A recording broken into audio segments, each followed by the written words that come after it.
If you're stuck working 80-hour weeks and you can't afford to hire anyone, this video is for you. I had the same problem growing my last company. I hit a wall, working all the time, but I still couldn't afford help. Eventually, I realized I was sacrificing way too much of my health and family for a business that wasn't growing.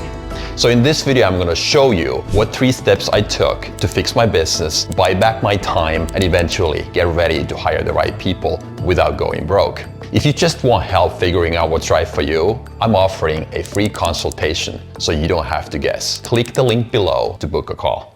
Every business owner goes through 3 phases. Phase 1 is when you do everything yourself. Phase 2 is when you start hiring people, so you go from 0 to 1 and many. And then phase 3 is when you actually build that real business, systems, and you start leading. Most people stay stuck here in phase 1. Why? Because they are too busy to grow and too broke to hire. This video today is your exit plan from phase 1. Stop chasing everyone, focus on your best clients. In our step 1, we're gonna focus on those people who make the most money for you and the ones who are easiest to work with. Okay, I want you to take your whole list of clients, paying clients that you have today, and you're gonna rank these people based on 2 criteria. Number 1, money they made for you. This is profitability. This is the output, what comes out of that process, and then the work needed to serve these people, meaning how easy it is. This is the input, okay? Once you have these 2 data points, then you're gonna take the list and then you're gonna look at the top 20%. You rank them based on these 2 criteria. That's how you get those ideal clients in phase 1. Then the next thing we do is that we're gonna look at 2 sets of additional data points. There's hard facts and there are so-called soft facts. We're gonna look at start with the easy ones. This would be the age of those people. So the whole idea is to look at what's common between this top 20% group now. Age, where do they live? Do they have a family? How much money do they make? What kind of a car do they drive? This list is almost endless. These are the hard facts. Get to know them as much as possible. Then comes the harder list of questions. These are the so-called soft answers and questions. What kind of pain do they deal with? What kind of feelings do they have before and after they buy from you? What keeps them up at night? What do they do when they search? What kind of Google and YouTube search terms do they use? What kind of videos are they watching? After these 2 additional steps, what we get out is the ICP, our ideal customer profile. And these are the people we start focusing on down the road so that we can make more money, work a little less, and be able to afford the help that we need desperately to grow the business. Moving on to step number 2. This is where we audit the time that you spend on your business. I'm here to help you. So I would like to understand how your time is divided into 3 different crucial buckets of running a business. How to get customers, how to deliver to those customers, and how to run your day-to-day, your operations. So I don't want you to look at your calendar as far as what you did. I want you to list everything that you have done during 1 business week. Everything that you do goes into 3 different categories. How to get customers, and what does this mean in practice? This is basically all of your marketing and promoting activities. How do I run my ad campaigns when I put together a new one? What about when I sell my product or my service? All of that. The next one, equally important, how to deliver to your customers, okay? If you have a product or service business, obviously if you own a barber shop, this is when you cut people's hair. If you have a tire shop, that's when you do that service for your clients as well, or for your customers. Number 3, day-to-day. This is your so-called operations. When you pay bills, you invoice people, you make phone calls, all the miscellaneous stuff, talk to your bookkeeper. Okay, now you understand these 3 crucial, very simple buckets. But then the next step, you now know all the activities. And then the second thing is, what about the hours? How many hours go into each and every one of these categories? Then we know how much time you're spending on these. And in step number 3, we're gonna start fixing what we do. In step number 3, we're gonna start rebuilding your calendar. Now in 1, we understand the ideal customer. After step 2, we understand how much of your time right now goes into these 3 different categories.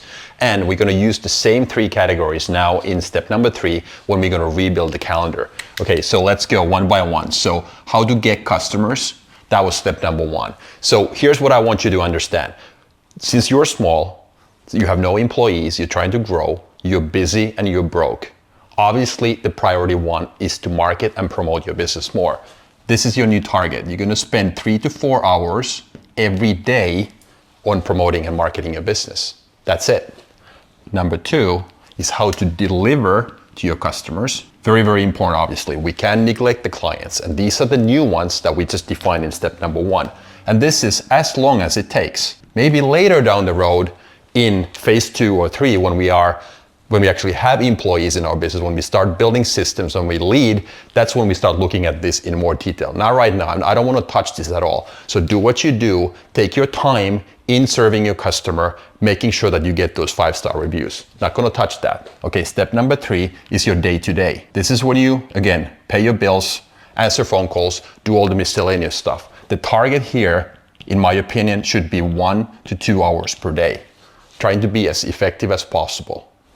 3 to 4 hours, as long as it takes, and then 1 to 2. These 3 very simple buckets: how to get customers, how to deliver to your customer base, and how to run your day-to-day, your operations.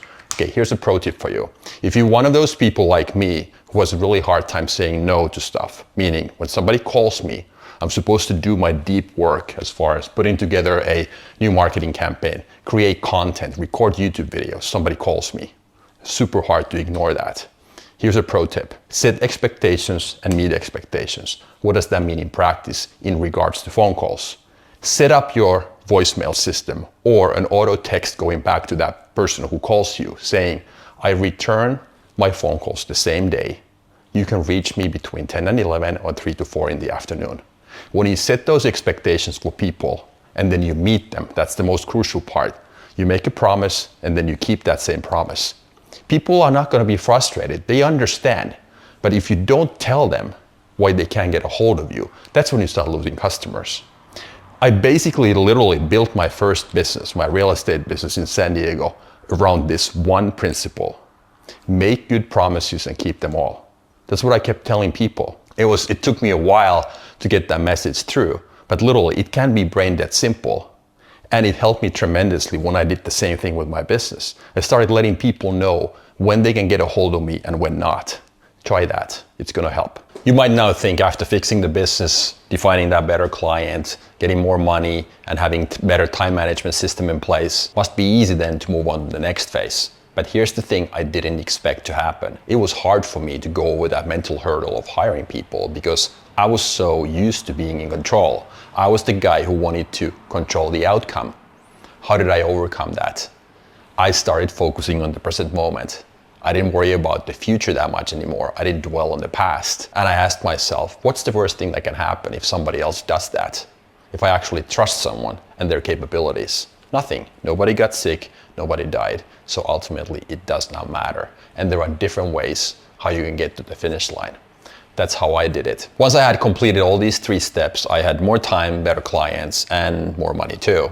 And when the timing was right, I was able to hire and do it right. If you're still confused about all these 3 steps and just want to know what to do next, what that tiny little next step is, I can help you.